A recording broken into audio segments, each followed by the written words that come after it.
সবাই হয়তো অনেক জায়গাতেই দেহবন্ধন বা গাত্রবন্ধন করার কথা শুনে থাকবেন, যার মাধ্যমে আমরা নিজেকে কোনো খারাপ বা নেগেটিভ এনার্জির থেকে নিজেকে প্রোটেক্ট করতে পারি।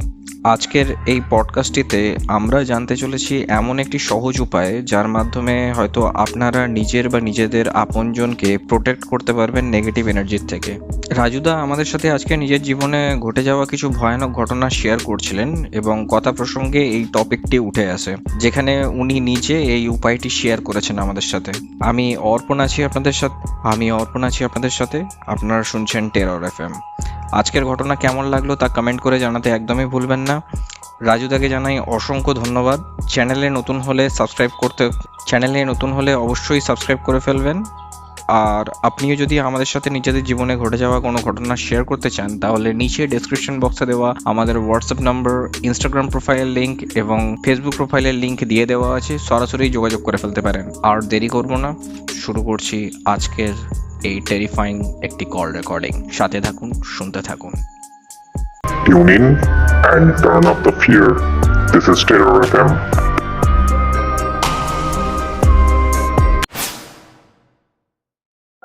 হ্যালো, নমস্কার রাজুদা, কেমন আছেন আপনি? ভালো আছি। তোমার খবর কি? এই তো চলে যাচ্ছে। আপনার সাথে আমার কথা হয়েছিল মেবি 2-3 দিন আগে, এবং আমি জানতে পারি যে আপনার জীবনে কিছু ঘটনা ঘটেছে যেগুলো কোনো মতেই বলা চলে না নর্মাল, এবং যে ঘটনাগুলো আমি শুনেছিলাম সেগুলো খুবই মারাত্মক। প্রথমে এই ঘটনা বলার আগে কিছু কথা বলে রাখি। যে একটা কথা, যে তন্ত্র যে কি জিনিস বা তন্ত্র কি, এটা ম্যাক্সিমাম ক্ষেত্রে লোকে ভাবে যে তন্ত্র মানে, যে অনেক মানুষ ভাবে যে শুধুমাত্র কালা জাদু বা এইসব কোনো কিছু, কিন্তু তন্ত্রের অনেক ভাগ আছে। কিন্তু তন্ত্রে এখনো পর্যন্ত জাগ্রত, তন্ত্রের কাজ হয় সদা জাগ্রত।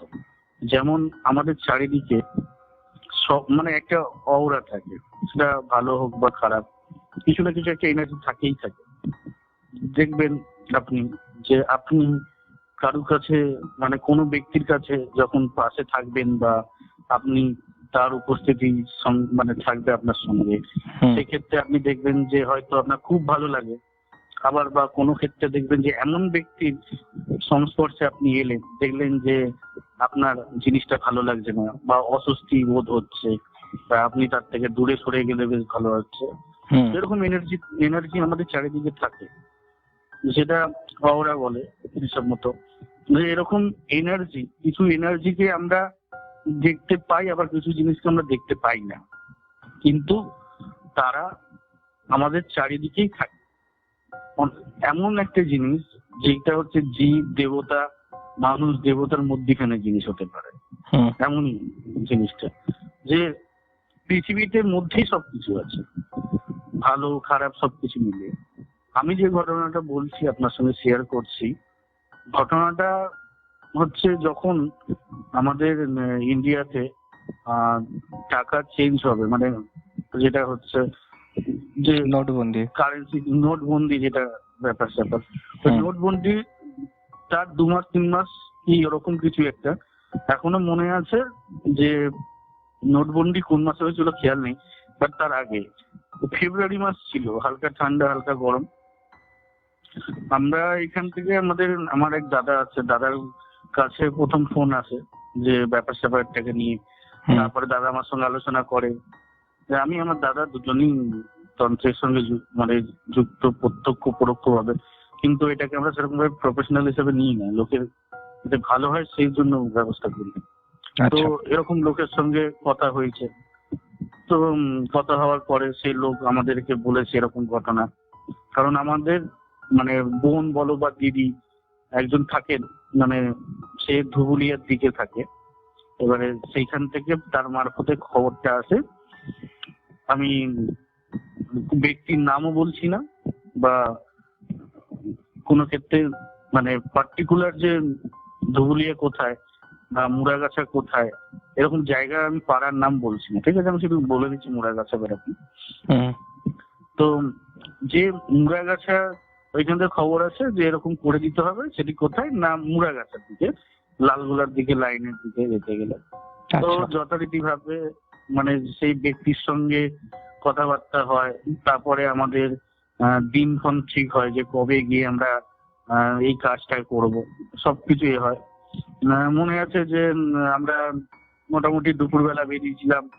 দুপুরবেলা বেরিয়ে গিয়ে প্রথমে রানাঘাট গেলাম, রানাঘাট থেকে আবার ট্রেন ধরে আবার লালগোলা ধরে আবার এ করে বেরিয়েছিলাম, মনে আছে, কারণ খিদে পেয়েছিল খুব মারাত্মক। খাওয়া দাওয়া করে ওইখান থেকে আবার লালগোলা ধরেছি। তো মোটামুটি যেতে যেতে মুড়াঘাটে যেতে যেতে তো প্রায় সন্ধ্যে প্রায় হয়ে যায়। তো ওদের বাড়িটায় যখন যাই, বাড়িটা মানে খুব দারুণ বাড়ি, মানে ওরকম বাড়িটার স্ট্রাকচার দেখে বা বাড়িটার এ দেখে বোঝা গেছে বাড়িটা অনেক পুরনো বাড়ি। ঠিক আছে, বাড়িটার যত্নের অভাবে বাড়িটা জরাজীর্ণ আস্তে আস্তে হচ্ছে, কিন্তু বাড়ির স্ট্রাকচার দেখে বোঝা যায় যে বাড়িটা করেছে, ঠিক আছে, তার মানে হচ্ছে কি বলবো, তার বাড়ি সম্বন্ধে খুব মানে মানে খুব শৌখিন, সেই হিসেবে বাড়ি করেছে। তো বাড়িটা যখন যাই, বাড়ির সম্বন্ধে প্রথমে অতখানি জানতাম না যে বাড়ির মালিক মানে কটা বা কি বৃত্তান্ত, এগুলো রাজবাড়ির মতো দেখতে ছিল কি বাড়িটা? না, বাড়িটা রাজবাড়ি টাইপের নয়, বাড়িটা ছিল অনেকটা বাংলো প্যাটার্ন টাইপের, অনেকটা আচ্ছা। মানে দারুণ মানে বাগান টাগান সবকিছু বাড়িটার মধ্যে আছে, খুব একটা মানে বিশাল বাগান বাড়ি বাড়ি? নয়। হ্যাঁ, বাগান বাড়ি টাইপের। আচ্ছা। ঠিক আছে, তো বাড়িটা বেশ মানে মানে জরাজীর্ণ আস্তে আস্তে হচ্ছে। এবার যে ব্যক্তি কিনেছে সে মানে অন্য দেশ থেকে এসে এখানে এসে মানে বাড়ি কিনেছিলেন। এবার তো সে বাংলাদেশের লোক ছিলেন, সে বাড়িটা কেনেন। এবার বাড়িটা কেনার পরে উনি তখন মানে ওনারা সব মানে এইখানকার পার্মানেন্টলি ওনারা এখানে বসবাস করে এবং এইখান ভারতের নাগরিকত্ব ছিল বলে ওনারা বাড়িটা কিনে রেজিস্ট্রি টেজিস্ট্রি সবকিছু করেন। কিন্তু ওনার সমস্যা হচ্ছে উনি বাড়িতে ঠিক করে থাকতে পারছেন না। ওনার কেন জানি না মনে হচ্ছে ওনার বাড়িতে আসার পরে প্রথমে ওনার ওয়াইফের খুব শরীর খারাপ হয়, তারপরে আস্তে আস্তে ওনারও শরীর খারাপ হতে শুরু করে, তারপরে ওনার মেয়ে ছিলেন, মেয়েরও খুব শরীর খারাপ হয়, তারপরে বাড়িতে নানান রকম কারণের ক্ষেত্রে দেখা যাচ্ছে যে মানে অশান্তি, তারপরে দেখা যাচ্ছে যে মেয়ের একবার মানে বাড়ি সিঁড়ির থেকে পড়ে যাওয়া, এরকম ব্যাপার স্যাপার প্রায় হচ্ছে। তো ওনাদের ওইখানকার লোকাল একজনের মানে এ ছিল, সে বাবা ছিলেন। তো উনি এসে বাড়িতে এসে মানে কিছু কাজ করেছে, কিন্তু উনি উপকৃত পাননি। তো উনি মানে হচ্ছে আমার যে দিদি আছে তার মারফতে, কারো মারফতে তাদের সঙ্গে কথাবার্তা হয় এবং তারা আমাদের খোঁজ পায় এবং আমাদের সঙ্গে যোগাযোগ করে। তো আমরা সেই হিসাবে তার সঙ্গে কথাবার্তা সবকিছু করেছি। যখন আমরা গিয়ে বাড়িতে একটা জিনিস মাথায় রাখবেন যে যে কোনো বাড়িতে বাস্তু কতটা কি ভালো না খারাপ, অনেক ক্ষেত্রে বাস্তুতে পা দিলে বোঝা যায়, আর অনেক ক্ষেত্রে কি হয় বাস্তু যে মানে পা দিলে তো বোঝা যায় খারাপ কি ভালো, কিন্তু বাস্তুর মধ্যে সমস্যাটা রয়েছে কোথায়।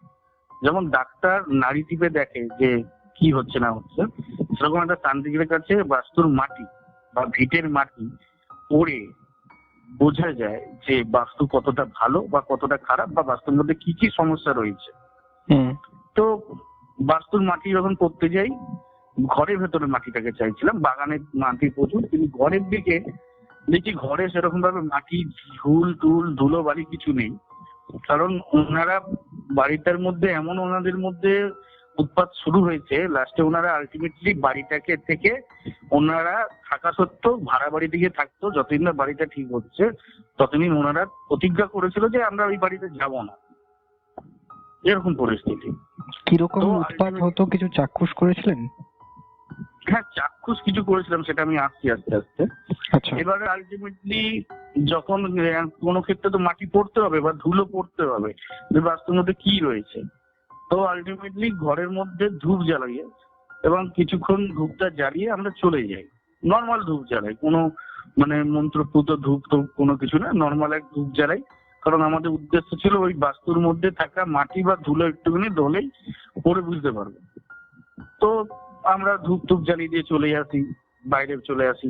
তার কিছুক্ষণ বাদে প্রায় ঘন্টাখানিক পরে আবার ঘরের দিকে আসি, এসে এবার ধুলো যখন আমরা এ করি, মানে সেই ক্ষেত্রে যখন বুঝতে পারি এই বাড়ির মধ্যে একটা বা দুটো নয়, তার থেকে বেশি প্রেতাত্মার বসবাস আছে, তখন এটাকে টের পাই।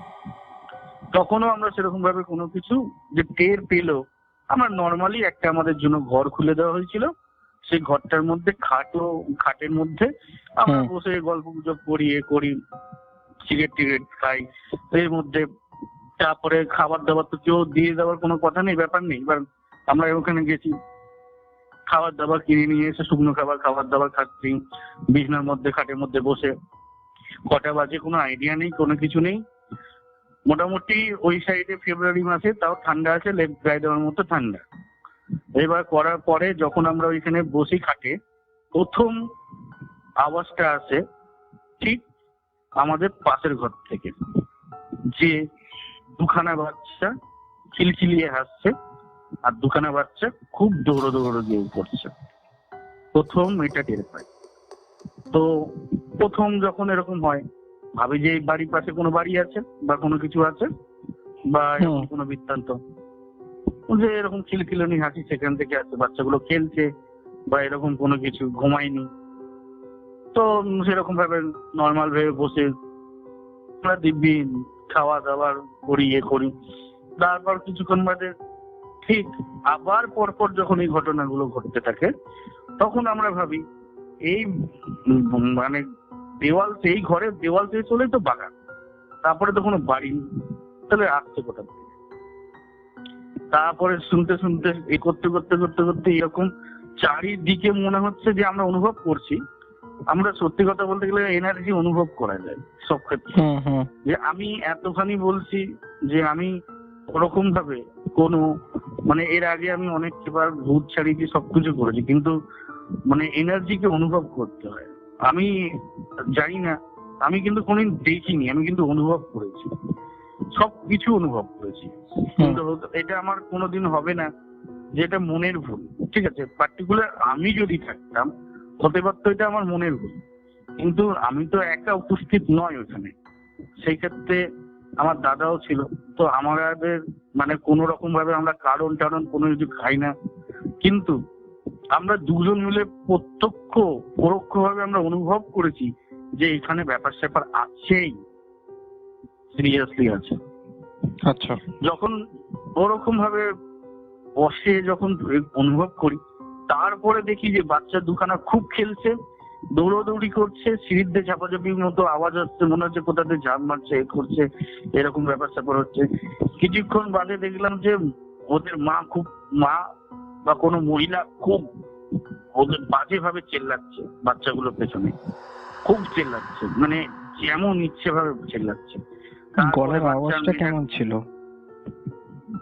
মানে বাচ্চা মেয়েটার মায়ের আওয়াজ, মানে কি বলবো, যে আমি বলবো না যে খুব ভয়ঙ্কর আওয়াজ, কিন্তু মিষ্টতার মধ্যে একটা কেমন ব্যাপার স্যাপার থাকে না, যে মিষ্টতার মধ্যেও বোঝা যায়। মানে একটা জিনিস মাথায় রাখবেন, যদি আপনি কোনো ক্ষেত্রে দেখবেন মানে গলার ভয়েস না, মানে এই প্রেতাত্মা বলুন, এই বলুন, এদের গলার ভয়েস আর যাই হোক ঠিক মানুষের মতো নয়। আবার মানুষের মতো সেরকম ভাবে মানুষ যখন কর্কশ ভাবে যখন কথা বলে বা এই করে, সেরকম কর্কশতা ছিল না। হ্যাঁ, ভয়েসটার মধ্যে না একটা আলাদা যেমন মাধুর্য ছিল, যে ভয়েসটা শুনলে না যে কোনো লোকের মানে একটা ঠান্ডা, যেমন কাউকে যদি ঠান্ডা ভাবে যদি কাউকে আপনি ঠেট দেন বা কিছু ভাবে এ করেন, সেরকম ব্যাপার স্যাপার। মানে কাউকে যদি শাসানো হয়, মানে ঠান্ডা স্রোত বয়ে যাবে পুরো বডি দিয়ে, এরকম ধরনের। ঠিক আছে, যে প্রথম যখন বাচ্চা দুখানাকে এ করলো না, তোদের তখন থেকে বলছি তোরা থামছিস না, তোদের বাবা এলে তারা দেখবি কি করে। এই কথাটা এখনো পর্যন্ত মনে আছে। তারপরে করার পর বেশ কিছুক্ষণ কেটে যায়, কোনো শব্দ পাই না। তারপরে খাওয়া দাওয়া হয়ে যায়, ঠিক আছে, খাওয়া দাওয়া হয়ে গিয়ে মশারি খাটিয়ে যখন শুয়ে পড়ি, আমার দাদা প্রথমে, মানে দাদা শুয়ে পড়লেই নাক ডাকে। ঘুমিয়ে পড়ে। আচ্ছা। তারপরে যখন দাদা শুরু করে নাক ডাকতে শুরু করে, হঠাৎ শুনতে পারি যে কোনো মহিলার আর্তনাদ। কোনো মহিলাকে কে বা কারা খুব মারছে, আর সে হিসাবে সে আর্তনাদ করছে। সে আর্তনাদ ভয়ার্থ।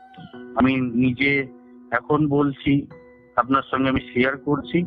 আমার এখনো পর্যন্ত এই বিষয়ে সত্যি কথা বলতে গেলে এটা আমার লাইফে মানে কি বলবো, এরকম ভাবে আমার প্রথম আমার বাস্তু বন্ধন করা। এটা এর আগে আমি কোনোদিন গেছি, মানে সবসময় যেতাম কোনো ক্ষেত্রে হাতে হাত কাজ করে দিয়েছি, কিন্তু কোনোভাবে নিজে ওরকম ভাবে বাস্তু বন্ধনা করিনি সেরকম ভাবে। এটা আমার প্রথম নিজের লাইফে বাস্তু বন্ধন। তারপরে দেখি এরকম আর্তনাদ, পুরো বুঝতে পারছি যে চেল্লামিল্লি চেঁচামেচি এরকম হচ্ছে। তারপরে করার পরে আমি আমার দাদাকে ডাকিয়ে, দাদা ভাই কিছু একটা ব্যাপার স্যাপার হচ্ছে। দাদার ঘুম ভাঙে না। যখন ঘুম ভাঙে না তখন আমি প্রথম কাজ করি কি, আমি এদিকে চারিদিকে বেঁধে দিই। মানে ওই খাটের যতখানি চারদিকটা আছে যতটা পেরেছি বেঁধে দেওয়ার চেষ্টা করেছি। করে দেওয়ার পরে গন্ডি টন্ডি কেটে দেহ বন্ধন মন্ত্র আমাদের সবসময় করা থাকে। একটা জিনিস যে দেহ বন্ধন করে রাখা অতি অবশ্যই দরকার। দেহ বন্ধন বা গাত্র বন্ধন এইগুলো করে রাখা অবশ্যই দরকার। মানে তাতে কি হয়, মানে খুব ভয়ঙ্করতম শক্তিকে আপনি আটকাতে পারবেন না সেরকম ভাবে, কিন্তু মোটামুটি খারাপ এনার্জি যাই হোক কিছুক্ষণের জন্য আটকে যেতে পারে। সব গাত্রবন্ধন, যার জন্য গাত্রবন্ধন অনেক রকম হয়। মানে ধরে নিন যে কিছু ক্ষেত্রে গাত্রবন্ধন যখন আপনি কাজ করবেন, শুধু গাত্রবন্ধনে কাজ হবে না, সেক্ষেত্রে আপনার চারিদিকে গন্ডি কাটা দরকার। রামগন্ডি সীতাগন্ডি কেটে আপনাকে কাজ করতে হবে। যখন আপনি ধরে নিন যে শ্মশান জাগ্রত করে কাজ করবেন, সেক্ষেত্রে আপনাকে রামগন্ডি সীতাগন্ডি কেটে প্লাস আপনি যে আসনে বসবেন আসনের চারিদিকে করে দিয়ে আপনাকে গাত্রবন্ধন করে আপনাকে বসে কাজ করতে হবে। সবথেকে সহজ গাত্রবন্ধন কিছু আছে যেটা মানে সবাই করতে পারবে? মানে আমাদের অডিয়েন্সের কথা বলছি, যদি এরকম কিছু হয় সিম্পলের মধ্যে। হ্যাঁ অবশ্যই আছে, অবশ্যই আছে। আমরা করি, অনেকগুলো গাত্রবন্ধন হয়। তার মধ্যে সবচেয়ে ওম অক্ষয় অমর অবিনাশী রক্ষা করো, এইটা খুব মারাত্মক গাত্রবন্ধন। এই গাত্রবন্ধনটা হিসাব মতো এটাকে বলে আড়াই কলি মন্ত্র। এই আড়াই কলি মন্ত্রে গাত্রবন্ধন খুব মারাত্মক হয়।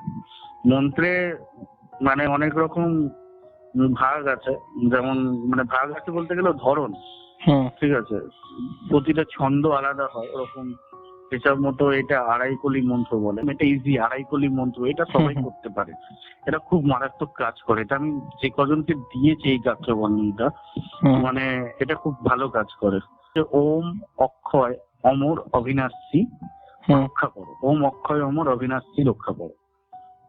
এটা কবার বলতে হয়? এটা 3 বার। ওম অক্ষয় অমর অবিনাশী রক্ষা করো। আচ্ছা, এটা আড়াই কলি মন্ত্র, খুব মারাত্মক মন্ত্র। এটা দিয়ে মানে একবার প্রথমবার করবেন, তারপরে আপনি আপনার বুকের মধ্যে ফু দেবেন, তারপরে হচ্ছে আবার একবার ফু করবেন, আবার ফু দেবেন। এই মোট 3 বার করবেন, 3 বার ফু দেবেন। আচ্ছা। আমার একজন গুরু, প্রথম গুরু হচ্ছে আমার দাদু, যে এই হিসাবে আমাকে শিখিয়েছে।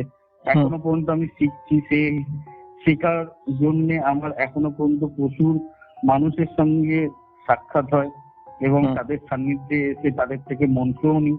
আমি ভালোবাসি এটা, কারণ এটাকে আমি প্রফেশনালের থেকে আমি এটাকে খুব ভালোবাসি। এই জিনিসটাকে আমি, আমার কাছে যদি কেউ 1 বস্তা টাকা রেখে দিয়ে চলে যায়, বা আর এদিকে উল্টো দিকে ঠিক মানে কি বলবো, 1 বস্তার তন্ত্রের পুরনো তন্ত্রের কোনো নথি বা পুঁথি বা কোনো কিছু লেখালেখি রেখে দিয়ে যায়, আমি সত্যি কথা ঠাকুর ঘরে শুয়ে আছি এই মুহূর্তে, আমি কি বলবো, গুরুর দিক দিকে বলছি, আমি কোনো টাকা তুলবো না। আমি ওই 1 বস্তা তন্ত্রের পুঁথি বইটাই এটা নিয়ে, আমার তন্ত্র অতটাই নেশা আমার কাছে। আমি ভালোবাসি সাবজেক্ট, খুবই প্যাশনেট। আমি সিরিয়াসলি খুব ভালোবাসি সাবজেক্টটাকে।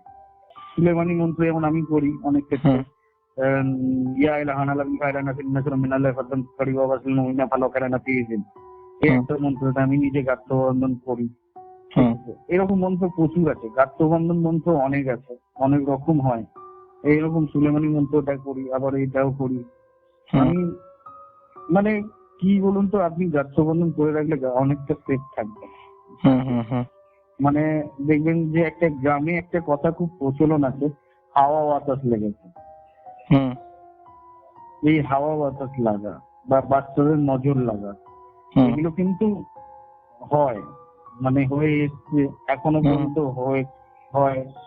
এই ঝাড়ন, যার জন্য অনেকে ঝাড়াতে নিয়ে যায়, এই মসজিদে ঝাড়াতে নিয়ে যায় বা মন্দিরে ঝাড়াতে নিয়ে যায় বা কোনো ঠাকুর বাড়িতে ঝাড়াতে নিয়ে যায়, কিন্তু ব্যাপার গুলো হয়।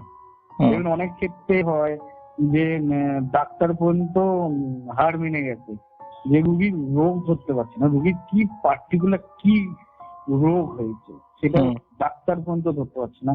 বলছিলাম আমরা অফ টপিক চলে যাচ্ছি এবার, যদি হ্যাঁ, আমরা ঘটনায় ফিরে আসা সত্যি যায়। main তারপরে দাদা ভাইকে যখন ডাকি, অনেকক্ষণ পরে দাদা ভাই ওঠে, ডাকার পরে তখন আবার শুরু হয় ওদের মধ্যে আরো ভয়াত্মক কিছু জিনিস।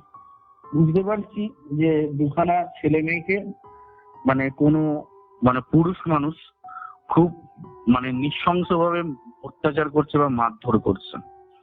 আর বাচ্চা দুখানা কুকিয়ে কুকিয়ে কাঁদছে, চেল্লাচ্ছে, চিৎকার, মানে প্রথমে খুব জোরে জোরে চিৎকার করছে বাবার হাত থেকে, মানে বাবা পরে জানি যে মারছে, কিভাবে মারছে, ওই পুরুষ মানুষ বা বাবা যাই হোক, তাদের হাত যখন যেভাবে মারতে শুরু করছে, তখন মেয়েটা ছেলেটা পালিয়ে বাঁচার জন্য মানে দৌড়াদৌড়ি করছে। সেই অবস্থায় সেই পুরুষ মেয়েটা তখন বারবার ধরে তাদেরকে খুঁজে খুঁজে বার করে ঠিক মারছে। আর মা বাঁচাতে যাচ্ছে যখন, তো মাকেও সেরকম ভাবে খুব মানে নৃশংস ভাবে মারছে। এমন মারছে, তখন লাস্টে বাধ্য হয়ে কিছুক্ষণ বাদে দেখছি যে মানে কি বলবো, যে সব চুপচাপ। আবার কিছুক্ষণ বাদে দেখি, আবার দেখছি যে মানে মহিলা কণ্ঠে দেখি কান্নাকাটি আসছে, ভয়ানক ভাবে কান্নাকাটি আসছে, সেই মহিলা কণ্ঠের কান্নাকাটি। তার সঙ্গে পাল্লা দিয়ে বাজছে বাচ্চাগুলো কুকিয়ে কুকিয়ে কাঁদা, বাচ্চাগুলো যে কুকিয়ে কুকিয়ে কাঁদা, মনে হচ্ছিল, আমি এখনো বলছি, আপনি যদি ভিডিও কল করতেন দেখতেন, আমার সিরিয়াসলি আমার এখনো পর্যন্ত লোম খারাপ এই ঘটনাতে। মানে হয়তো আমি ভাষায় সেরকম ভাবে প্রকাশ করতে পারছি না, যে কিছু কিছু ক্ষেত্রে বলার ধরনের ভাষায় প্রকাশ হয়, কিন্তু আমি অতটা পটু নয় ক্ষেত্রে। কিন্তু এখনো মনে আছে যে ভয়ার্থ চিৎকার ওই বাচ্চার মেয়েটার আর বাচ্চার ছেলেটার, বিশেষ করে বাচ্চার মেয়েটার চিৎকার এখনো পর্যন্ত কানে বাজে। ওটা আমার লাইফে কোনো দিন বলতে পারবো না। তারপর কিছুক্ষণ বাদে দেখি যে সে আমাদের খাটের চারিদিকে দৌড়াদৌড়ি এই সব চলছে, মানে বাচ্চা ছেলে মেয়েটা দৌড়াদৌড়ি করছে, এ করছে। তারপরে কিছুক্ষণ বাদে, ঠিক মানে কিছুক্ষণ বাদে বুঝতে পারি মহিলাটা ঠিক চেল্লাচ্ছে, তার কথা একটা, এর কি গো তুমি এটা কি করলে, কেন করলে, কি কারণে করলে, ঠিক এরকম কথাবার্তা গুলো কিছু কিছু আলোচনা হচ্ছে, ঠিক আছে, মানে এরকম চিৎকার চেঁচামেচি। তারপর করার পরে দেখছি যে বুঝতে পারছি আমাদের মানে দরজা বন্ধ করে এসছি, মানে দরজার বাইরে থেকে মানে কেউ ঢোকার জন্য যেমন হয় না, সেরকম চেষ্টা করে যাচ্ছে, মানে দরজা ঠেলে ঢুকবে, ওই গায়ে জোর লাগাচ্ছে, ঠিক বুঝতে পারছি এরকম ব্যাপার যে ঢুকবেই, মানে ঢুকবেই। তারপর করার পরে দেখি সে মানে ম্যাক্সিমাম ক্ষেত্রে বুঝেছি যে বাচ্চা মেয়েটার উপর আর ছেলেটার উপরে মানে কি বলবো, নিষ্ঠুরতা, অত্যাচারের একদম নিষ্ঠুরভাবে অত্যাচার করা হতো। আর ম্যাক্সিমাম ক্ষেত্রে সেটা তার বাবাই করতো, ওরকম ভাবে মারতো। বাবাটা মেন্টালি একটুখানি ডিস্টার্বেন্স ছিল, সেই ক্ষেত্রে বাবাটা এরকম অত্যাচার করতে করতে করতে করতে প্রথমে বাবাটা অত্যাচার করতে করতে তার ছেলেটাকে মেয়েটাকে এ করে দেয় বা এরকম কিছু, বা তারপরে হয় মহিলাটাকে মানে মেরে দিয়ে নিজে মানে সুসাইড করে, এরকম ব্যাপার স্যাপার কিছু একটা ঘটেছিল। আমার কাছে ব্যাপারটা সত্যি কথা বলতে গেলে অত কোনো তলিয়ে দেখিনি বা জিজ্ঞাসা করা হয়নি, কারণ তার পরের দিনকে বাড়ি বন্ধন করে দিয়ে চলে গেছিলাম।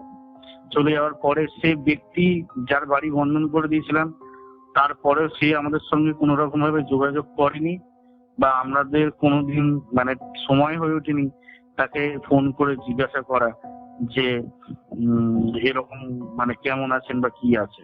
কিন্তু বাড়ির রহস্য আমার এখনো পর্যন্ত জানি না যে ওরা কারা, কি করেছে, মানে কি কারণে তাদের এত চিৎকার চেঁচামেচি।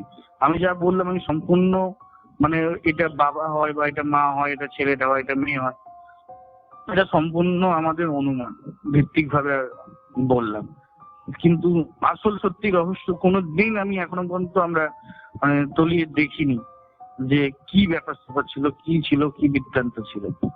যতখানি বুঝেছি যে অনুমান করে বা এরপর মাটি পড়ে বা যাই হোক, যে মনে হয়েছে যে এরা বাবা মা আর একটা ফ্যামিলি ছিল, কোনো ক্ষেত্রে খুব হ্যাপি ফ্যামিলি ছিল, বা কোনো ক্ষেত্রে বা ভদ্রলোকের বা মেন্টালি কোনো ডিস্টার্বেন্স আছে, সেই থেকে প্রবলেম ওদের লাইফে শুরু হয় এবং হয়তোবা কোনো মানে কারণে তারা সুসাইড করে বা কোনো রকম কারণে তাদের মৃত্যু হয়। আর যেটা হয়ে থাকে সেটা অস্বাভাবিক মৃত্যু নয়, যার জন্য তারা কোনোভাবে এ করতে পারেনি। বাস্তুবন্ধনা হয়েছিল যে তুলনায় সে কখনো থাকার কথা নয়, বন্ধন যেভাবে করা হয় সেক্ষেত্রে থাকতে পারে না। বাস্তুবন্ধনে অনেক রকম ভাবে করা যায়, কিন্তু আমরা যেভাবে কাজ করি থাকার কথা নয়। আর যদিও বা থাকতো, সে আমাদেরকে এই কাজের জন্য কিছু না কিছু তো পয়সা দিয়েছে। আর সে যদি কাজ যদি তার না হতো, সে অন্তত পক্ষে আমাদেরকে সঙ্গে আবার যোগাযোগ করার চেষ্টা করতো। সে আমাদের সঙ্গে যোগাযোগ করেনি, কিন্তু জানি না সে কি ছিল না ছিল, সত্যি আমাদের কাছে অতখানি স্পষ্ট করেছিলেন না। যতখানি বললাম পুরো অনুমান সাপেক্ষে বললাম যে এই ব্যাপার হতে পারে। আচ্ছা, আমার একটা প্রশ্ন রয়ে গেল, আপনি যখন এই বাস্তু বন্ধনটা যখন করলেন, তো যে আত্মা বা যারা ছিল ওখানে, তো ওরা কোনোভাবে বাড়িটার মধ্যেই তো কয়েদ হয়ে যায়নি তো, মানে বন্দি হয়ে পড়েনি তো? সেটাই আমি জিজ্ঞেস করছি। না, আমি একটা কথা বলছি, আমি বাস্তুবন্ধন যেভাবে করি তার মধ্যে ম্যাক্সিমাম ক্ষেত্রে লোক দেখা যায় যে করে কি, যে মন্ত্রপুত কোনো কিলা বা মন্ত্রপুত কোনো কিছু জিনিস, অনেকে বাস্তু করে যে কিলা পোতে, আবার অনেক ক্ষেত্রে বাস্তু পোতে পেতলের উপর মন্ত্র দিয়ে করে খোদাই করে তার মধ্যে কিলা পোতে। আবার অনেকে আছে বাঁশের মধ্যে ইঁদুরের মাটি দিয়ে বাস্তু বন্ধন করে। আবার অনেকে আছে দেখবেন যে পুরোনো দিনে রেলের লাইন থাকতো, তার মধ্যে যে লোহার যে পাত থাকতো সেই দিয়ে করে। আবার অনেক ক্ষেত্রে দেখা যায় যে নৌকোর পেরেক দিয়ে হয় বাস্তুবন্ধনা। কিন্তু আমরা যে কামাখ্যার মধ্যে বা এই মতে যে বাস্তুবন্ধনা করি, সেই ক্ষেত্রে মানে যে এনার্জি থাকুক, ঠিক আছে, নেগেটিভ এনার্জি বা তাকে সুযোগ দেওয়া হয় যে তোমাকে আমি রাস্তা দিলাম, তুমি এই রাস্তা দিয়ে বা এই পথ দিয়ে তুমি বেরিয়ে চলে যাও, তোমাকে আমি রাস্তা দিলাম। কিন্তু ম্যাক্সিমাম ক্ষেত্রে যারা বাস্তু বেঁধে থাকে, মানে অনেক ক্ষেত্রে অনেকে জানে নিয়ম, অনেকে হয়তো জানে না, বাট ম্যাক্সিমাম ক্ষেত্রে মানুষজনে জানে না যে মানুষ কি করে তখন। বাস্তু এই প্রশ্নটা মারাত্মক প্রশ্ন করেছেন, এরকম সিরিয়াসলি মারাত্মক প্রশ্ন এটা, যে মানুষ কি করে চারদিক বেঁধে দেয় একসঙ্গে। ঠিক আছে, যেই চারদিক বেঁধে দেওয়া হয় তখন কি হয়, যে জিনিসটা কয়েদ রয়েছে, যে জিনিসটা ওইখানের মধ্যে বিরাজ করছে, সে তো মুক্ত পাওয়ার, মুক্তি তো হবে না, সে উল্টে মানে ওই জায়গাটার মধ্যে থেকে আরো ক্ষমতাশালী হয়ে যাবে ওইটুকু জায়গার মধ্যে। সে মানে কি বলবো, মানে বাইরে বেরোতে পারবে না, কোনো কিছু করতে পারবে না, ওইভাবেই তো বন্দি থেকে যায়। মানুষ কি করে চারদিকে চারটে বন্ধন দিয়ে দেয়, ঠিক আছে, ওই চারদিকে চারটে বন্ধন যখন দিয়ে দেয়, বাস্তু উল্টে ভালো হওয়ার জায়গা আরো ক্ষতি হয়ে যায়। কারণ যে জিনিসটা বেরোতে পারে না তখন, মানে যে কোনো জিনিস, ধরো তোমাকে আমি এক্সাম্পল দিচ্ছি, আমরা সিনেমা হলে যাই, সিনেমা টিনেমা দেখি, এক্সিট পয়েন্ট একটা হয় বা দুটো হয়, যাই হয়, এক্সিট পয়েন্ট তো হয়। যে কোনো জায়গা এক্সিট পয়েন্ট রাখা তো অবশ্যই দরকার। অনেক ক্ষেত্রে এটা তান্ত্রিক বা গুণিন বা ওঝা ভুল করে থাকে, যার ভুলের খেসারত তাকেও অনেক ক্ষেত্রে দিতে হয়, বা আবার অনেক ক্ষেত্রে দেখা যায় যে বাড়ির মালিক বা তাদেরকেও দিতে হয়। এই প্রেতাত্মা হোক বা অনেক ক্ষেত্রে ভূত হোক বা পিশাচ হোক, পিশাচিনী হোক, আরো আমি ডিটেলসে যাচ্ছি না, হুম। যাই এনার্জি থাক তাদেরকে বেরোতে দেওয়ার অবশ্যই রাস্তা দিতে হবে, না হুম। হলে সে বেরোবেও না আর কাজ সাকসেস হবে না, উল্টে ক্ষতি হবে। আর একটা জিনিস কি, যে ধরে নাও যে তুমি ধরো দীর্ঘদিন ধরে একটা বাড়ির মধ্যে থাকছো, হুম। যে বাড়িটার মধ্যে তুমি তোমার বসবাস যোগ্য করে তুলেছো বা তুমি মনে করেছো ওই বাড়িটা আমার জন্য সুইটেবল, আমি থাকছি, হুম। তাই সেই বাড়ির থেকে যদি তোমাকে কোনো বাইরের মানুষ এসে দুজন তোমাকে বা তোমাদেরকে যদি বার করার চেষ্টা করে, সেটা কি তোমাদের ভালো লাগবে? একদমই না।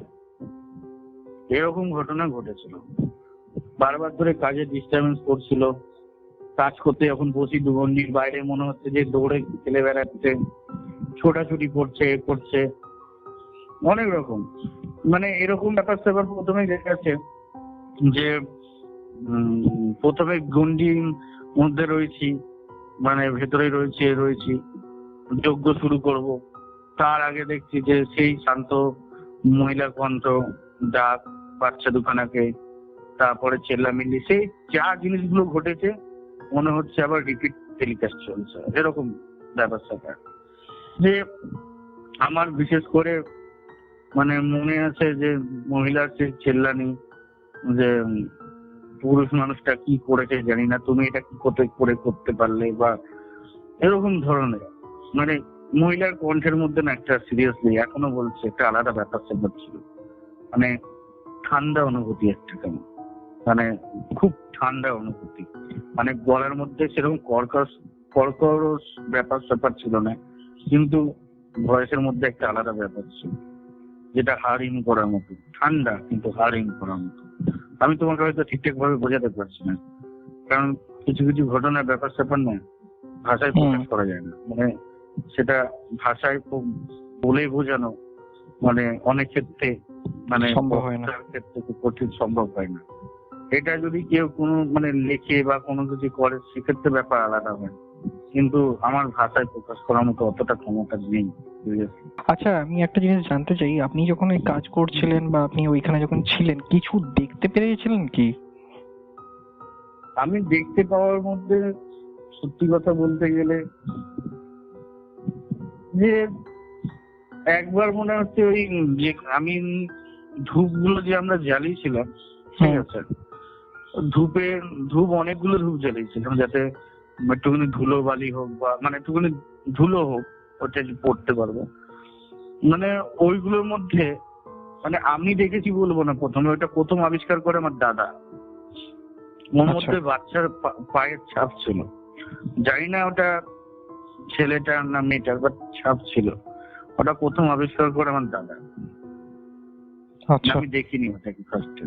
সকালবেলা যখন ভদ্রলোক আসে, আমি প্রথমেই বললাম যে 7খানা মালিক চেঞ্জ হয়েছিল, ভদ্রলোক যখন সকালবেলা দেখতে আসে যে আমরা মানে উনি ভাড়া বাড়িতে থাকতে পারতেন ওই বাড়িতে, তো উনি সকালবেলা যখন আসে দেখতে আমরা কেমন আছি কি বৃত্তান্ত, ওনার হয়তো মনে হতেই পারে যে ওই বাচ্চা দুখানের ছেলে, তখন আমার বয়স আরো মানে অনেকটা কম ছিল, মানে কি বলবো, মানে ওরকম বয়সে মানে কি বলবো, মানে অনেক, আমি তখন কলেজ টলেজ বা এতে আমি ওরকম কিছু একটা, ঠিক আছে, আচ্ছা কলেজ মানে সবাই পাস আউট করেছি বা এরকম মনে হচ্ছে, মানে তখন এরকম তো ভদ্রলোক ভাবতেই পারে যে দুখানা ছানা এসছে, ছানা কি করবে না করবে দেখতে এসছে।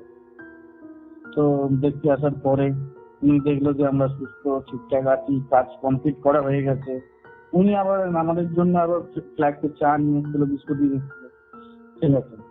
তো ওনার সঙ্গে কথাবার্তা অনেকক্ষণ হলো চা খেতে খেতে, উনি বললো এই বাড়িটার মালিক 7 জন মালিক, বাড়িটা নাকি কোন বাংলাদেশি বা কোনো লোক বানিয়েছিল, কিন্তু সে কোনো পরিস্থিতি এত খারাপ হয় তার বাড়িটা বানানোর পরে, ঠিক আছে, মানে বাড়িটা প্রথম কিনেছিল যে সে একজন বাংলাদেশি লোক, ঠিক আছে, প্রথম তার সেই মালিকটার প্রথম পরিস্থিতি কিছু খারাপ হয়, সে বাংলাদেশ ফিরে যায়।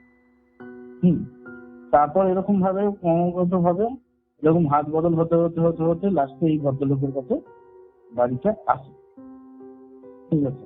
এই বাড়িটা উনি বলে তখনকার দিনে জলের দামে নাকি বাড়িটা উনি কেনেন।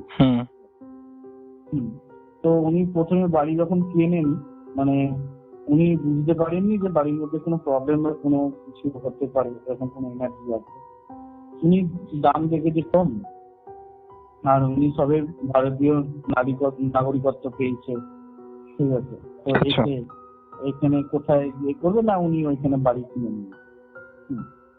তো করার পরে ভদ্রলোক মানে এরকম ঘটনা বলে যে আমরা খেতে বসি এরকম হয়, আমরা যখন মোটামুটি আমাদেরকে জিজ্ঞাসা করেছিলাম যে ম্যাক্সিমাম ক্ষেত্রে কি একই টাইমে প্রত্যেক দিন এরকম চিৎকার চেঁচামেচি গুলো হয়? বলছি হ্যাঁ বলতে পারেন, ম্যাক্সিমাম ক্ষেত্রে একই টাইমের মধ্যে চিৎকার চেঁচামেচি গুলো হয়।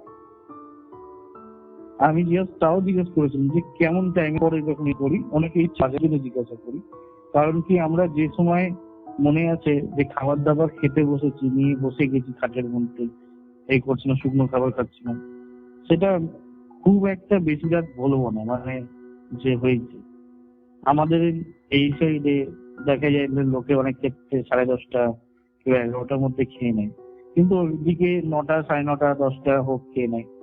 ওরকম টাইমের মধ্যে হয়তো আমরা খেতে বসছি, কিন্তু ওই যে টাইমিং ওদেরকে যে একই উনি বলেছেন যে এরকম ভাবে প্রত্যেকদিন মানে শিকার হয়েছে। তারপর ওনার মেয়েকে নাকি কোনো এতে কেউ সিঁড়িতে ধাক্কা মেরে ফেলে দিয়েছে, ঠিক আছে, যেরকম ওনার মেয়ে যেরকম ব্যবস্থা পায়। তারপরে ওনার মেয়ে ওনার ওয়াইফ নাকি বাড়িতে থাকতে থাকতে খুব অসুস্থ হয়েছে। এরকম ব্যাপারটা। হ্যাঁ রাজুদা, আপনার থেকে তো এই একটা ঘটনা আমরা শুনলাম, এরপরে আপনার কাছে আরেকটা ঘটনা শুনেছিলাম, আসামে গেছিলেন আপনারা হয়তো, তো সেখানে একটা ঘটনা ঘটেছিল আপনি বলছিলেন, তো সেটা কিভাবে শুরু হয়েছিল সেটা যদি আমাদের সাথে একটু শেয়ার করেন। আসলে যে সময়ের কথা বলছি মোস্ট প্রবাবলি আমার মনে আছে যে সেই টাইমটা 2018 পুজোর সময় এরকম। তো আমার কিছু কারণে আমি একটুখানি মানে কি বলবো যে একটুখানি ডিপ্রেস ছিলাম কোনো কারণে, পার্সোনাল কিছু ছিলাম। আচ্ছা। তো সেই সময় আমার দাদা, মানে দুই দাদাই, ঠিক আছে, দাদার ছেলে একটা মাসির ছেলে বলতে গেলে সে দুঃসম্পর্কে মাসির ছেলে হয়, তো মাসির ছেলে দুই দাদা। তো আমার যে দাদার ছেলে সে ডিসাইড করে যে হ্যাঁ, তো বলো যে এইখানে যখন তোর ভালো লাগছে না চল তাহলে কোথাও ছুটি কাটিয়ে আসি, আর এরকম ব্যাপার স্যাপার কথাবার্তা ওঠে। তো আমাদের চতুর্থীর দিন হঠাৎ করে হুজুগ ওঠে, আর আমি পঞ্চমীর দিনকে টিকিট কাটি ফ্লাইটে, আর ষষ্ঠীর দিনকে আমাদের 11:45 ফ্লাইট ছিল দমদম এয়ারপোর্ট থেকে গুয়াহাটি যাওয়ার। তো সেই হিসেবে আমরা ফ্লাইট নিই। তো মোটামুটি ভাবে আমাদের ওইখানে দেশের বাড়ি সবাই, মানে 80% ফ্যামিলি মেম্বার আমার ওখানে। তো সেই হিসাবে আমরা ওইখানে গিয়ে প্রথমে মায়ের মন্দির, কামাখ্যা মন্দির দর্শন করি। ওইখানে সবই মোটামুটি সবাই জানাশোনা, চেনা জানা, ডালাওয়ালার থেকে ওইখানে খাবারের দোকান থেকে শুরু করে রেস্টুরেন্ট থেকে শুরু করে মোটামুটি সবাই খুব ক্লোজ ভাবে চেনে বা জানে আমাদেরকে, ঠিক আছে। তো আমরা কি করি যে গেছি গুয়াহাটিতে, আমাদের যে ছোট দাদু আছে দাদুকেও আমরা জানাই যে আমরা এসছি এইখানে। তো করার পরে আমরা যখন বলে না যে আসামি কিছু করলেও এ ছেড়ে দিয়ে যায়, একটা ক্লু রেখে দিয়ে যায় বা একটা কোনো রকম ভাবে প্রমাণ রেখে যায়। তো আমরা একটা বোকার মতো ছবি আপলোড করি, সেটা আমার ছোট কাকা দেখে, ছোটকা দেখে ছোট দাদুকে বলে, ছোট দাদু তখন আমাদের সঙ্গে প্রথমে হোটেলে মিট করতে আসে, তারপরে আমাদেরকে বলে যে চলো বাড়ি চলো, ওইখানে গিয়ে থাকবে এটাকে। এবারে আমার এক দাদা আছে, তার স্মোকিং করতেই হয়, মানে সে চেন স্মোকার। সে বলে যে বাড়ি দিকে থাকলে কোনো স্বাধীনতা থাকবে না, হোটেলেই থাকবো। তো দাদা বলে যে ঠিক আছে আমি কালকে যাব বলে আমরা কামাখ্যার উপরে হোটেলে ছিলাম।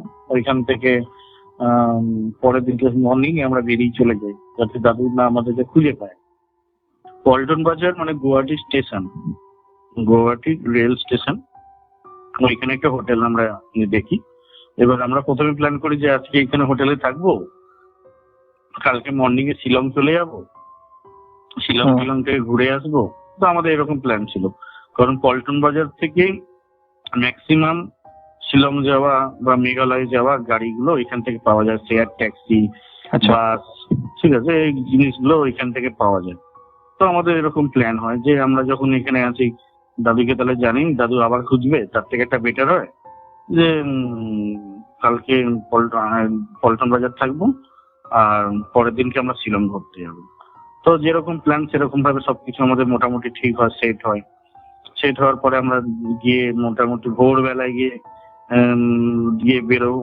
বেরিয়ে আমরা প্রথমে একটু আধটু এদিকে ওদিক ঘুরে ঘাড়ে, তারপরে আমরা যখন দুপুরবেলার দিকে তখন আমরা ওই হোটেলে খোঁজ করি এবং হোটেল পাই, এবার রুম নিয়ে আমরা উঠে যাই। এবার যখন রুম নিই মোটামুটি সন্ধে হচ্ছে এরকম ব্যাপার স্যাপার। তো আমাদের রুম দিয়েছিল, রুমটা আমাদের যেখানে পেয়েছি সেই রুমটা হচ্ছে 4th ফ্লোরে। সেখানে মানে আমরা ছাড়া আর কেউ আছে বলে মনে কখনো হয়নি, ঠিক আছে। আর মানে হোটেলটাকে দেখলেও এখনো পর্যন্ত মনে আছে হোটেলটা মানে পুরো নিরিবিলি, মানে কেমন একটা প্রাণহীন বলে না, একটা প্রাণহীন, মানে একটা বড় বিল্ডিং কিন্তু তার মধ্যে কোনো প্রাণ নেই, মানে কেউ প্রাণগুলোকে শুষে নিয়েছে এরকম লাগছে ফ্লোরটাতে উঠে। তো খুব একটা হাইফাই হোটেল বলবো না, কিন্তু ফার্নিচার গুলো খুব ভালো ছিল। আর রুমের রেন্টও অনেকটা বেশি, তখনকার দিনে একটা রুমের মানে রেন্ট পার ডে অনেক টাকা চার্জ করেছিল, কিন্তু হোটেলে ফার্নিচার মারাত্মক দারুণ। হ্যাঁ, কিন্তু কি হোটেলটার মধ্যে না কোনো প্রাণ নেই এরকম মনে হচ্ছে। এবারে আমরা যে সময় নিয়েছি রুম আমরা পেয়েছি, নিয়েছি।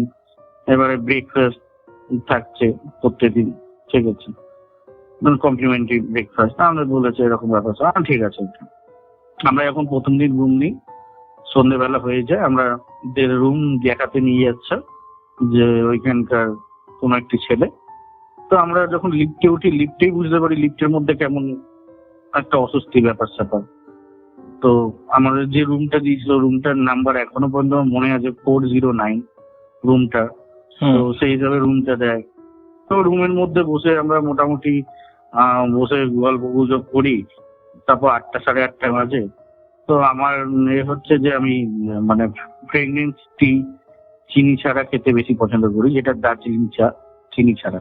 আচ্ছা, ওরকম চা অর্ডার করি আমি আর আমার যে যেটা ছিল, দুজন মিলে ওরকম সেম চা পছন্দ করি। আর একজন দাদা ছিল ওর ম্যাক্সিমাম দুধ চা খুব পছন্দ করে, তো ওর জন্য আলাদা হয়েছিল।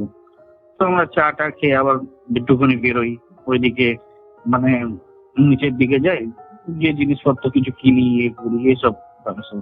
তো জিনিসপত্র কেনাকাটা করে কালকে মানে পরের দিন যখন যাবো শিলংয়ে মেঘালয়তে কিছু বিস্কিট, চকলেট, চিপস এগুলো ওরকম জাতীয় কিনে নিয়ে এসে উপরে উঠে আসি। তো ডিনারে কিছু অর্ডার দিই, ভালো লাগছিল না, মানে কেন না রুমটার মধ্যে এসে একটা নিজেদের মধ্যে কেমন একটা মন মরা ব্যাপার স্যাপার ছিল, নিজেদের মধ্যে কেমন একটা ব্যাপার স্যাপার সত্যি ছিল। সেদিনকে রাত্রিবেলা আমাদের কোনো কিছু খাওয়ারও রুচিও ছিল না যে আমরা খাবো যে এরকম, ঠিক আছে। সেই তুলনায় দুপুরবেলা আমরা খেয়েছি অল্প, তারপরে আমরা সেরকম ভাবে কিছু খাইনি সেই চা ছাড়া। তো আমাদের নেই, লাস্টে আমার দাদা বললো যখন কিছু খাবার হচ্ছে না, ভালো লাগছে না, তো এইখানে বৃষ্টি চেনাচুর আছে, মুড়ি আছে, তুই মাখ, তাহলে সবাই মিলে খাই। তো সেই হিসাবে করার পরে ওই আমার যে মাসের ছেলেটা আছে ও মুড়ি মাখে এবং আমরা খেতে শুরু করি। প্রথম শব্দটা আসে ঠিক আমাদের জানলার পাশ থেকে, জানলার পাশ থেকে মানে একটা সরু কমন বারান্দা টাইপের আছে, যেটা প্রতিটা রুমের সঙ্গে লাগোয়া কমন বারান্দা, ঠিক আছে। এরকম মনে হয়েছে যে প্রথমে আসছে সাউন্ডটা ওরকম জায়গা থেকে, মানে কোনো ঘুমিয়ে কোনো মহিলা খুব গোঙাচ্ছে ফার্স্টে। তারপরে এটা হয়ে গেল নর্মালি আমরা ইয়ার্কি ফাজলামি নিজের মধ্যে করলাম। আমরা ইয়ার্কি মানে নিজের মধ্যে একটা মানে আলোচনা করে ইয়ার্কি নিজেরা হাসলাম যে এরকম হয়েছে, তাই ওরা মহিলাকে এরকম করে ঘুমাচ্ছে কাঁদছে, ঠিক আছে, আমরা ইয়ার্কি মারছি। তারপরে মনে হলো আমাদের ঠিক উপরে যদি কোনো ফ্লোর থাকে, সেখানে যদি রুম থাকে, তো মনে হচ্ছে কেউ মানে ওই খাবারের টেবিল গুলো হয়, যে টি টেবিল গুলো যেটা প্রতিটা রুমে হয়তো কমন, সেই টি টেবিলটা মনে হয় কেউ ঘষড়াচ্ছে, মানে বারবার ধরে মানে ঘষড়াচ্ছে, মানে বাচ্চারা করে না খেলাচ্ছিল, বসে প্যাঁ প্যাঁ প্যাঁ প্যাঁ প্যাঁ প্যাঁ সেই কর্কশ একটা শব্দ করে ওরকম বেরোচ্ছে। তো তারপর দেখি যে এক মহিলা বাচ্চাকে হিন্দিতে বলছে ক্যা কারো এ কারো, আমি যে উপরে এইসব চলছে, উপরে ফ্লোর আছে, কতখানি কোনো কিছু আমাদের এইসব ভাবতে ভাবতে আমাদের মাথায় কোনো কিছু নেই, আমরা চা খাচ্ছি। তারপরে দেখছি যে এটার মধ্যে ভয়ের ব্যাপার বলতে গেলে কি বলবো, যে তিনজন ছিলাম তো অতখানি ভয় সেরকম ভাবে কারোর মধ্যে হয়নি, কিন্তু মেনলি প্রথমে আমাদের বুঝতে ব্যাপারটা দেরি হয়েছে যে ভৌতিক ব্যাপার স্যাপার আছে বা কিছু, কারণ প্রথমে মাইন্ড লাগাইনি যে এটা কি আছে, কি বৃত্তান্ত, কি ব্যাপার স্যাপার। নর্মালি মুড়ি খাচ্ছি সব, আবার চায়ের অর্ডার দেওয়া হয়েছে, চা খাচ্ছি, মুড়ি খাচ্ছি, সিগারেট টানছি, আমাদের মোট কথা ছুটি কাটাতে, এটা উদ্দেশ্য মাইন্ড ঠিক করতে, এটা আর একটা উদ্দেশ্য। কিন্তু ওই রুমে বসে না পুরো মনমরা সবাই, তখন খবর চালিয়েছে, করেছি, এইসব ব্যাপার স্যাপার চলছে। তারপরে সেবারে মানে ওরকম সময় পাঞ্জাবে নবরাত্রির দিনে একটা ঘটনা ঘটেছিল, ঠিক আছে, সেই ট্রেনে অনেক কেউ কাটা পড়েছিল এরকম রাবণের দাহ দেখতে গিয়ে। তো ওরকম ব্যাপার স্যাপার, তার জন্য একটু মন মরা চলে গেছিল। তো এইসব মনে আছে। তারপরে দেখছি যে আমাদের দরজার মধ্যে কে বারবার ধরে টোকা মারছে, পালিয়ে যাচ্ছে। হ্যাঁ, মানে খেলার ছলে, ঠিক আছে, হয় না অনেক ক্ষেত্রে বাচ্চারা করে ওরকম ব্যাপার। প্রথমে 2-3 বার দরজা খুলে দেখেছি কেউ নেই, তো আমরা বসে গেছি। তারপরে দেখছি যে আবার টোকা, একটা বাচ্চা মেয়ে খিল করে হাসতে হাসতে পালিয়ে যাচ্ছে, দৌড়ে চলে এরকম করছে। তারপরে করার পরে যে আমার এক যে মাসির ছেলেটা ছিল, ও বলছে তারা বাচ্চা মেয়েটা এরকম খেলছে, ওর সঙ্গে আমরা খেলি। বলছি কি করে? বলছে সঙ্গে সঙ্গে টোকা দেবে, আর আমি দরজাটা ওই লকটাকে খুলে বাইরে বেরিয়ে বলো এই তো দেখিনি কে, ঠিক আছে, ওরকম ভাবে একটা প্ল্যান করে রেখেছে। আমরা মুড়ি খাচ্ছি, চা খাচ্ছি, তাহলে দেখো ও যেই টোকা বলছে ও সঙ্গে সঙ্গে দরজা খুলেছে, কিন্তু দরজা খোলার পরে ও কাউকে কিছু দেখতে পায়নি। তো মানে ওই যে বারান্দা বলো বা পুরো করিডোর বলো, পুরো ফাঁকা, মানে কেউ নেই। মানে যে দরজাটা যে বাগিয়ে দিয়ে কেউ যে চলে যাচ্ছে বারবার ধরে নক করে, কেউ নেই, মানে কেউ নেই, ঠিক আছে। ওইখান থেকে শুরু হয় ভয়ে উঠতে, তিনজনের মনে যে কি গেল। একটা মেয়ে কত জোরে দৌড়াতে পারে যে সঙ্গে সঙ্গে নক করলে মানে হাওয়া হয়ে যাবে। তারপরে দেখার পরে আমরা তিনজন নেমে এসে দরজা মানে করে আমরা দেখেছি অন্য কোনো রুমের থেকে বাচ্চারা বেরিয়ে এরকম করছে না তো, কিন্তু গিয়ে দেখলাম, আশ্চর্য হলাম, আমাদের বিল্ডিং এ মানে ওই ফ্লোরটাতে শুধুমাত্র আমরাই রয়েছি, আর সব কটা ঘর তালা বন্ধ, ঠিক আছে। আচ্ছা, সেই থেকে শুরু হলো আর একটা ভয়, যে তার মানে ব্যবস্থা কি। তখন যখন আমার দাদা ভালো করে দেখলো যে মেয়ে করে বন্ধ ইয়ে করে, তারপর আমাদের যে গিয়েছিল আরেক দাদা, সেও ভালো অ্যাস্ট্রোলজার জানে, মানে অ্যাস্ট্রোলজি প্র্যাকটিস করেছে। ও তন্ত্র সেরকম ভাবে পড়ে না, কিন্তু অ্যাস্ট্রোলজিটা খুব ভালো বোঝে পড়ে। তো আমার যে দাদাটা আর যে জ্যাঠা ছিল, সেও ভালো তান্ত্রিক, ও ভালো করে বললো আমার ওই জায়গাটা তুমি দেখো তো ব্যবস্থা করছি। ও এ করে বললো যে হ্যাঁ গন্ধটা আলাদা লাগছে, গন্ধ অস্বাভাবিক আছে। হ্যাঁ, দেখলাম যে পুরো রুমটার মধ্যে একটা, আমাদের রুমটার মধ্যে মারাত্মক শীতলতা দিয়েছে, মানে খুব ঠান্ডা হয়ে গেছে রুমটা। তারপর করার পরে শুরু হলো কে আমাদের বাথরুমে ফ্ল্যাশ করে দিচ্ছে, বারবার ধরে ফ্ল্যাশ হচ্ছে, ঠিক আছে। উঠে গিয়ে দেখলো যে ফ্ল্যাশ অটোমেটিকলি হচ্ছে না, কিছু হচ্ছে। দাদা আবার গেছে, আবার কিছুক্ষণ বাদে এসে দেখছে যে শাওয়ার চালিয়ে দিচ্ছে। তারপরে দেখছি যে ট্যাপ চালিয়ে দিচ্ছে, মানে খুব কল জল চালিয়ে একটা করে দিচ্ছে। এরকম মানে দরজা খোলার পর দেখতে পাচ্ছেন যে শাওয়ারের জল পড়ছে? পড়ছে, আবার আমরা টাইট করে দিয়ে আসছি, আবার কিছুক্ষণ বাদে পড়ছে। ঠিক আছে, পুরোপুরি ভাবে এরকম ভাবে শুরু হয়।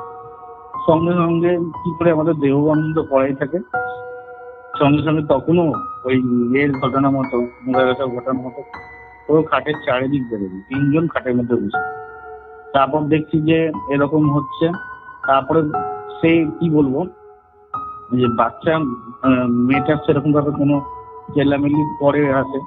ও তারপরে দেখি যে সেই মহিলা যে কুকিয়ে কুকিয়ে কাঁদছিল, মানে সে তখন আবার কুকিয়ে কুকিয়ে কাঁদছে, ঠিক মনে হচ্ছে আমাদের বেডের পাশে যে জানলাটা আছে ঠিক জানলাটা ও পারেই মনে হয় কাঁদছে, আমরা মুখ ফেরালেই ওকে দেখতে পাই, ঠিক ওরকম ফিলিং, ঠিক ওরকম ভাবে সেই কান্না, সেই গোঙানির আওয়াজ আমি হারিং বলে বোঝাতে পারবো না কেমন গোঙানির আওয়াজ। মানে কি বলবো, আমাদের 3 জনের রীতিমতো তখন সত্যি প্রথম হয়ে গেল ওই গোঙানির আওয়াজ। তারপরে বাচ্চাটাকে যখন মানে বুঝতে পারি যে বাচ্চাটা আবারও তার অস্তিত্ব আমাদের ঘরের মধ্যে, রুমের মধ্যে টের পাই, যে আবার কল খুলছে বা আবার এ করছে, খিলখিল করে আসছে, দৌড়চ্ছে, যে কল খুলে দিয়ে পালিয়ে যাচ্ছে, টাচ করে দিয়ে তার পায়ের যে শব্দ শুনতে পাচ্ছি, এ করতে পারছি, এই সবগুলো তো সেই ঘরের মধ্যে চলছে, রীতিমতো খুব ভালোভাবে চলছে। কি করব, কোনো কিছু করণীয় সেরকম ভাবে নেই, যতখানি প্রয়োজন তাই সেই সময়টুকুর মধ্যে যেটুকু বাঁধন দেওয়ার সমস্ত কিছু, পুরো ঘর বাঁধন দিলাম, সবকিছু করে দিয়ে বন্ধ করছি, করে যতখানি পেরেছি রেখেছি। কিন্তু ওই যে বাইরে উৎপাত, বাইরেকে লেংড়ে লেংড়ে খুঁড়িয়ে হাঁটা, পা ঘষে ঘষে হাঁটা, ওইগুলো তখনও পর্যন্ত মানে ভোর রাত পর্যন্ত চলছে। তারপরে হচ্ছে দেওয়ালের মধ্যে কারো জোরে জোরে মাথা ঠুকে দেওয়া, কোনো মহিলা ধরো যে দেওয়ালের মধ্যে কেউ খুব জোরে, ওর শক্তি নেই, কোনো মহিলার যদি দেওয়ালের মধ্যে মাথা ঠুকে নেয় খুব জোরে, যে আওয়াজটা হবে, যে কান্নাকাটিটা হবে, যে গোঙানো হবে, যে মহিলাটা যে কষ্ট পেয়েছে, সেই যে নরকীয় অভিজ্ঞতা, যে আওয়াজ, যে কান্নাকাটি, ওটা আমি মানে কি বলবো তোমার, তখন বুঝতে পারি যে হ্যাঁ এই ব্যাপারটা আছে।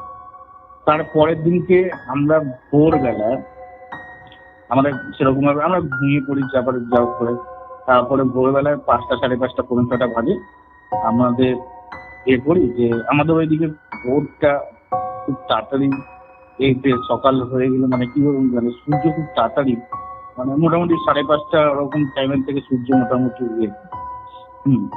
এবার দেখছি যে পাশে একটা স্টেডিয়াম টাইপের মাঠ আছে, সেখানে বাচ্চারা খেলছেন, খেলা দেখা হচ্ছে। তারপরে আমরা ভাবলাম না, এর উপরে কি রুম আছে, কি ঘর আছে আমরা দেখতে যাবো। ঠিক আছে, আমরা সিঁড়ি বেয়ে উঠেছি, উঠে গিয়ে দেখছি আমাদের মানে উপরে সিঁড়ি বেয়ে উঠে দেখি পুরো ছাদ, কোনো রুম নেই, কিছু নেই, পুরো ছাদ ওটা। আমাদের রুম অনুসারে জানলার দিকে মানে নিচের দিকে তাকিয়ে, আমাদের ঘরের জানলাটার দিকে তাকিয়ে দেখি ওই জায়গাটা পুরো ময়লা স্তূপ করা আছে, কোনো আওয়াজের কোনো চিহ্ন মাত্র নেই, মানে যে আওয়াজ যে হবে বা টিভি যে আছে তার কোনো চিহ্ন মাত্র নেই। সেখানে হোটেলের যত পুরনো মানে হচ্ছে ওই বেঞ্চ টেঞ্চ, ঝাড্ডা বাড্ডা, চেয়ার টেবিল, এই সব কিছু এখানে রয়েছে, মানে স্টোর করে রয়েছে, একটা স্টোর রুম টাইপের রয়েছে। সেখানে লোক কোনোদিন কোনোভাবে এ করতে পারে না, ঝাঁটা দড়ি এই সব মানে পুরো নোংরা আবর্জনা স্তূপ করা কাঠে, এরকম ব্যাপার। তারপরের দিনকে যখন আমরা রুম থেকে বেরিয়ে চেক আউট করছি, সরি, তখন যে রিসেপশনে বসেছিল, যে যখন চাবির মধ্যে নাম্বারটা দেখলো, রুম নাম্বারটা কি, সে অনেকক্ষণ ধরে আমাদের দিকে তাকিয়েছিল, শুধু একটা কথা বলেছিল যে আপনাদের রাতে কোনো অসুবিধা হয়নি। আমার দাদা এসে অ্যান্সার দিয়েছিল, না খুব ভালোই দেখেছে, অসুবিধা কিছু হয়নি। তারপরে ওইখানে মানে ওর আশেপাশে একটা হোটেলে আমার চেনা পরিচিত এক দিদি মানে ম্যানেজার পোস্টে কাজ করে, তার সঙ্গে তারপরে আমার বাড়ি ফিরে কথাবার্তা হয়, মানে সেই সময় তাকে আমি মানে ফোনে সেরকম ভাবে পাইনি। বাড়ি ফিরে দিদিটার সঙ্গে কথা হয়, তখন দিদিটা বলে নাকি ওই হোটেলে নাকি সুসাইড করেছিল, মানে হাজবেন্ডটা মানে তার বউকে আর মেয়েকে মেরে দিয়ে নিজে সুসাইড করেছিল। ঠিক আছে, ওই হোটেলটার নাকি এরকম ব্যাপার স্যাপার আছে। আমরা শুধু না, এর আগেও যারা যারা থেকেছে তারাও পার্টিকুলার ওই অভিজ্ঞতার মানে সম্মুখীন হয়েছে এবং ওই নরকীয় কীর্তিকলাপের সাক্ষী বহন করেছে। মানে এরকম ব্যাপার স্যাপার ওই হোটেলটার মধ্যে সত্যি ব্যাপার স্যাপার ছিল। ওই হোটেলটা নিয়ে আমাদের কোনো কিছু মানে কোনো বাঁধন, শুধুমাত্র আমরা খাট বেঁধেছি, নিজেদেরকে মানে দেহ বন্ধন করেছি, ওইটুকু। ওর থেকে বেশি আমরা কোনো কিছু করিনি।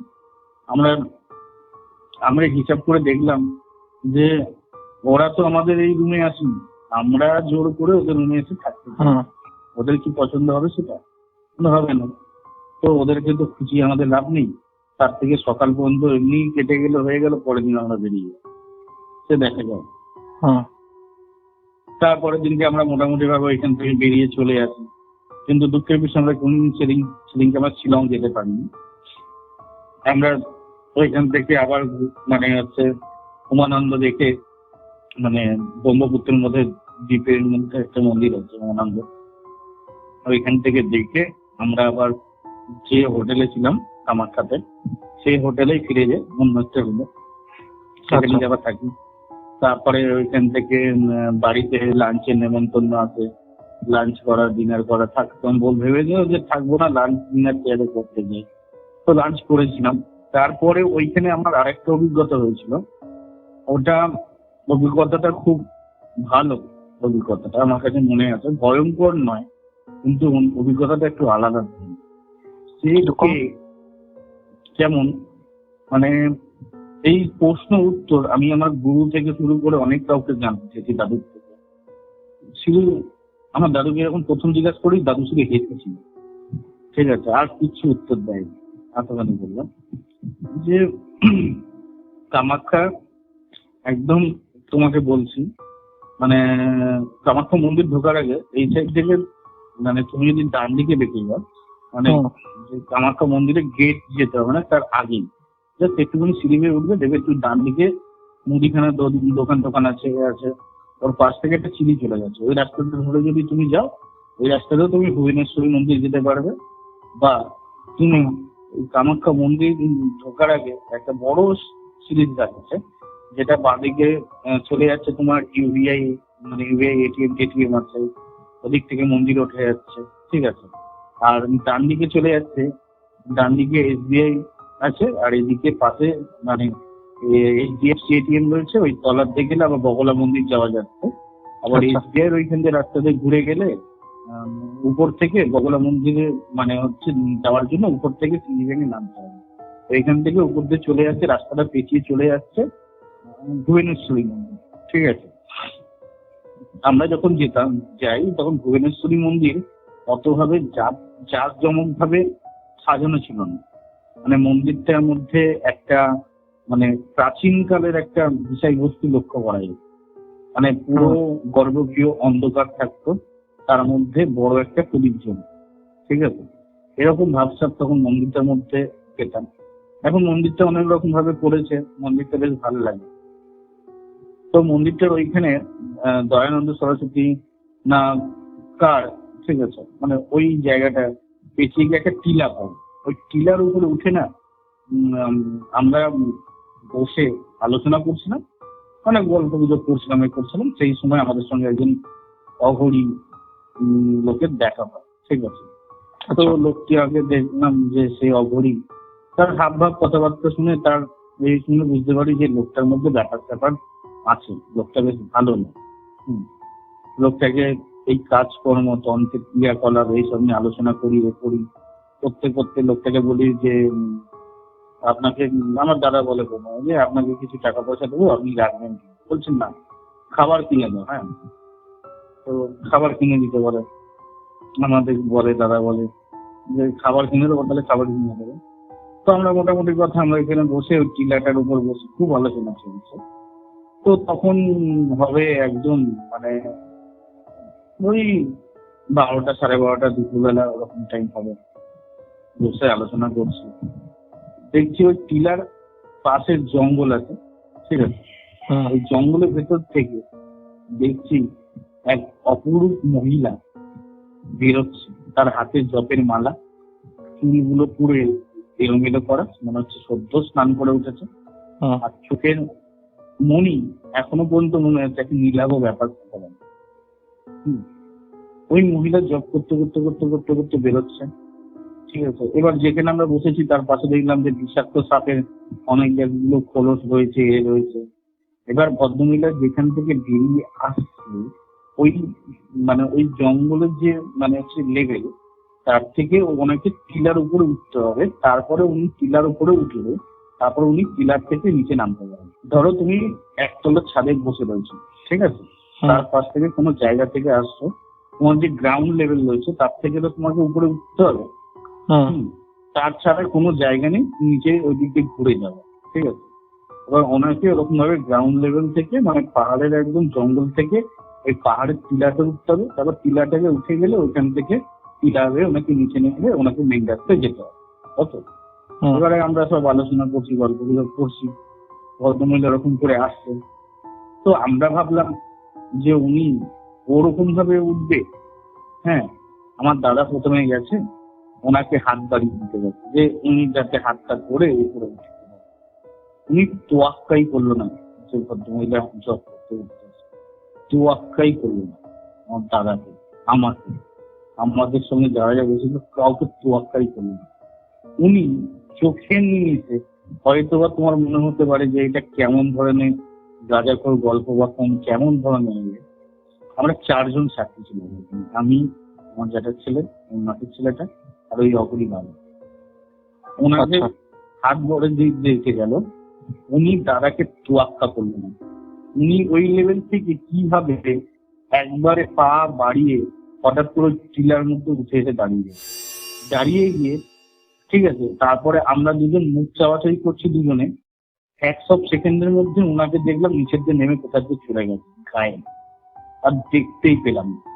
আমরা মানে কি বলবো, মানে এত ইন্টারেস্ট হয়ে গেছে, বেড়ে গেছে যে ব্যাপারটা কি হতে পারে।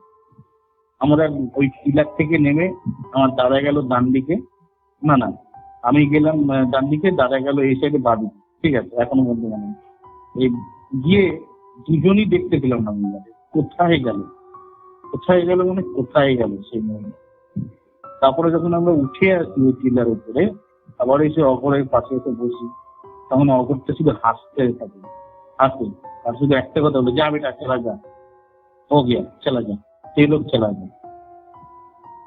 আমরা তখন ওনাকে কি বলবো কোনো কিছু ভাষা ছিল না। তারপরে ওনাকে নিচে নামিয়ে এসে খাবার দাবার কিনে দিই, এইসব জিনিসপত্র কিনে দিই। ওনারা একসঙ্গে একটা গ্রুপ হিসেবে থাকে, সেখানে সবাই মিলে খাবার দাবার যা হয় প্রত্যেক রাত্রিবেলা সবাই মিলেমিশে খায়। আমরা খাবার দাবার কিনে দিই, যথেষ্ট পরিমাণে ওনাকে কিনে দিই, ওনাকে টাকা দিতে চাই কিন্তু কোনোদিন টাকা নিয়ে নেয়নি।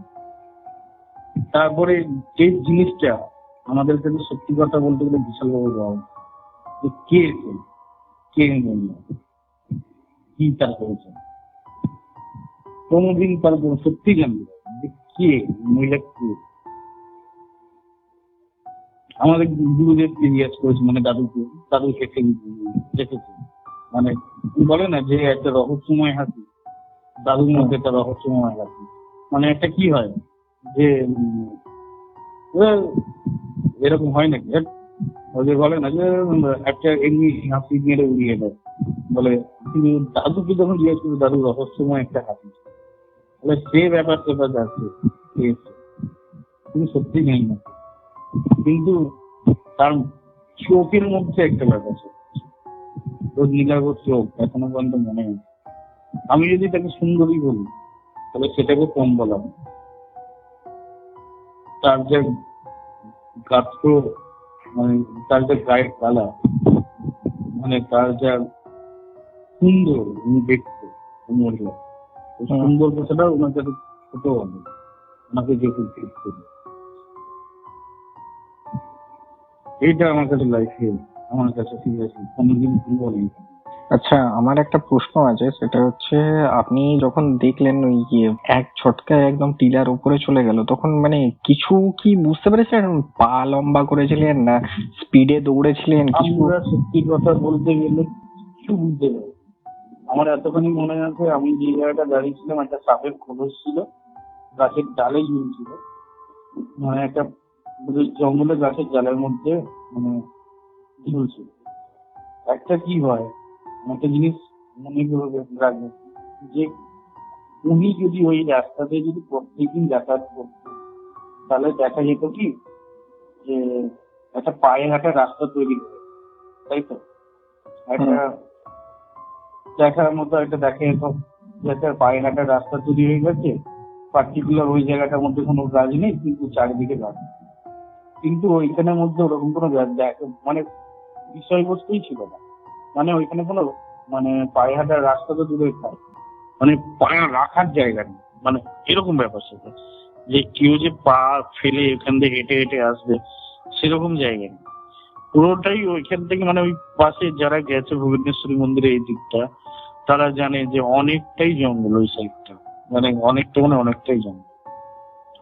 যে ওইটুকু জঙ্গল থেকে ওইখানে টিলার মধ্যে উনি কিভাবে উঠলো বা কি করে এলো সত্যি জানি না। আচ্ছা, কাপড় কি পরেছিলেন মনে আছে? মানে লাল রঙের ছিল না কি রঙের ছিল? আমার কাছে যতখানি পর্যন্ত মনে আছে এতখানি কোনো মানে লাল কালারের কোনো কিছু পরেনি। কাপড়ের কালার সাদা বা এরকম কিছু একটা ছিল, বা ওইরকম সাদা বা কিছু নীলচে কালার টাইপের একটা ছিল। অঘরি বাবাও কিছু বলেননি? রগরি বাবা শুধু হেসেছিল, আর একটা কথাই শুধু বলেছিল, যা বেটা ধরেছে দিদিরা তুই চালায় লোক চালায়। এই ঘটনা কারোর সঙ্গে সেরকম ভাবে শেয়ার করিনি কোনোদিনে, কারণ কি হতে পারে, অনেকে হাসাহাসি করতে পারে, অনেকে বলতে পারে যে আসলে গাঁজাগুলি বলে। কিন্তু অনেক ক্ষেত্রে আমাদের জীবনে কিছু এমন এমন ঘটনা ঘটে যায় যার সারাংশ কোনো কিছু কি বেরোবে বা তার রহস্য যে কি উন্মোচন হবে আমরা কেউ জানি না। কিছু কিছু প্রশ্নের উত্তর থেকে যায়, সেগুলো পাওয়া যায় না। আমার মনে হয় সেটাই এটা। আজকের মতো তাহলে আমি এখানেই রেকর্ডিংটা স্থগিত রাখছি। আশা করছি আপনার কাছে আরো অনেক ঘটনা আছে যা আমরা পরে রেকর্ডিং এ নিতে পারবো। তো অবশ্যই। আপনার কি আমাদের অডিয়েন্সকে কিছু বলার আছে? অডিয়েন্সকে বলা যে একটা জিনিস, যে পারলে লোকের উপকার করবেন, কোন কারো অপকার করার চেষ্টা করবেন না, তাতে সেই বুমেরাংয়ের মতো সেই ক্ষতি আপনার দিকেও ফিরে আসবে। সবাই ভালো থাকবেন, সুস্থ থাকবেন, আর এই ভাইয়ের চ্যানেলটাকে অবশ্যই সাবস্ক্রাইব করে দেবেন। আর ধন্যবাদ। ওর যে কটা প্রোগ্রাম যদি আমি ছাড়া অন্য কোনো যদি বক্তা ওর এতে যদি আসে বা ওর সঙ্গে যদি গল্প শেয়ার করে বা সত্যি ঘটনা শেয়ার করে, সেগুলোকে যদি ভালো লাগে অবশ্যই সেগুলোকে শেয়ার করবেন, আর ওকে সাপোর্ট করবেন যাতে ওর চ্যানেলটা আরো গ্রোথ করে পরবর্তীকালে। অসংখ্য ধন্যবাদ দাদা। ঠিক আছে, তাহলে আজকের মতো এখানেই শেষ করছি। অবশ্যই। ভালো থাকবেন। হ্যাঁ, এক মিনিট, ভালো থেকো। এটাই ছিল আজকের পডকাস্ট। এই রকমই আরও পডকাস্ট শুনতে এই ভিডিওটির শেষে স্ক্রিনের উপরে আসা বাঁ দিকের বা ডান দিকের ভিডিওটি ক্লিক করুন। আর আমাদের চ্যানেলে আসা আরও লেটেস্ট আপডেট পেতে স্ক্রিনের নিচে আসা বেল নোটিফিকেশনটি অবশ্যই ক্লিক করুন।